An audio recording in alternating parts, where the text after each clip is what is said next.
ભારત પાકિસ્તાન વચ્ચે 1971માં થયેલા યુદ્ધમાં પાકિસ્તાનને કારમી હાર મળી હતી।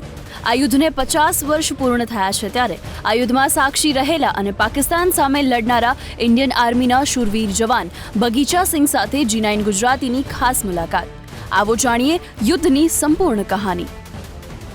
साथ साथ में चल रहा था, तो जब मैं अली पर्वत के वहाँ गया तो हमारी सेना ऊपर पहुँच गई, तो उनको मैंने कम्युनिकेशन देना। जब मैं आगे उसके पर्वत के उधर आगे ग्राउंड था वहाँ पहुँचा तो हमारा एक इंडिया का टैंक क्षतिग्रस्त होकर खड़ा था।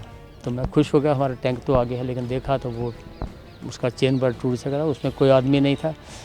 तो फिर मैं थोड़ा देखा कि फिर मैंने देखा उधर अब जाना तो है, तो मैंने देखा उधर कुछ उसका रेत से उसके मेंस ऊपर से रेत उड़ गया तो मुझे दिखाई देने लगा। तो फिर मैं समझ गया यहाँ पर मेंस लगाया है।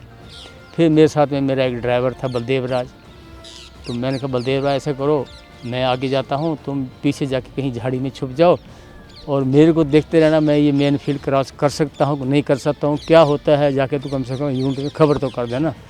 उसने बोला ठीक है सर। उसको पीछे जाके उसने गाड़ी एक तरफ खड़ी कर दी, अपने आप वो मेरे को दिखता रहा।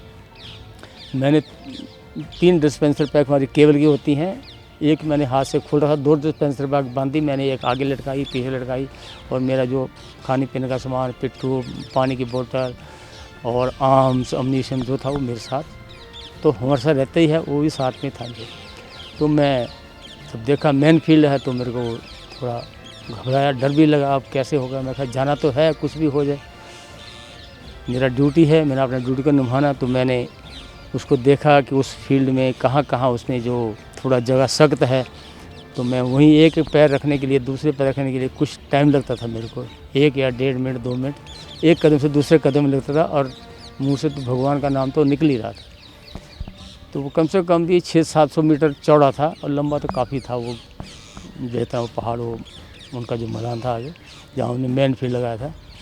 तो मैं एक ही कदम करके जा रहा था, तकरीबन मैं उसके सेंटर में पहुँच गया होऊंगा तो पाकिस्तान के 5 फाइटर आ गए। तो 5 फाइटर में से 4 फाइटर इंडिया की तरफ आ गए, 1 फाइटर मेरे पीछे पड़ गया। तो उसने एक डाइव मारी मेरे ऊपर, तो जैसे देखा आ रहा तो मैं एकदम, और कुछ वहाँ छुपने की जगह नहीं, तो मैं नीचे बैठ गया, सिर नीचे के ऐसे झूठ सा बन के बैठ गया।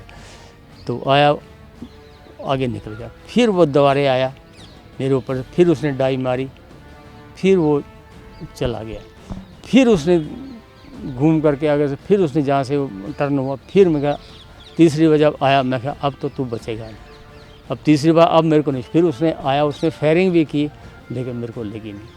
फिर वो निकल गया, फिर चौथी बार उसने फिर घूम कर फिर आया, मैं कहा अब तो तू बिल्कुल नहीं बचेगा, अब तो तेरे को समझो भगवान के पास जाना ही पड़ेगा। मैं बोला कोई बात नहीं, डरा नहीं, बैठा रहा। फिर उसने डाइव मारी, मैं वो फायरिंग की, फिर उसने मेरे ऊपर से डाइव मारी, डाइव मार के वो फिर वो जिधर वो 4 फाइटर गए उधर चला गया। फिर मैं थोड़ा घबराया था, टांगें भी कांप रही थी।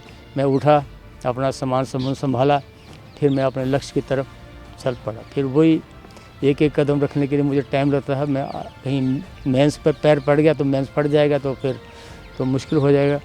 तो मैं वो देखता देखता वो मैंने फील्ड मैंने क्रॉस किया। जैसे मैंने फील्ड क्रॉस किया, उनका कहीं ओपी बैठा होगा, उसने देखा होगा तो उसने अटलरी फायर खोल दिया। जैसे ही अटलरी फायर आया तो मैंने भी उसका एक, उन्होंने चलने के लिए एक नाली बना दी थी बहुत लंबी, जिसके अंदर आदमी खड़ा खड़ा एक जगह दूसरी जगह चल सकता। वो पाकिस्तान का खोदा हुआ था, तो मैं वो नाली पकड़ लिया। उस नाली पकड़ता पर मैं अपने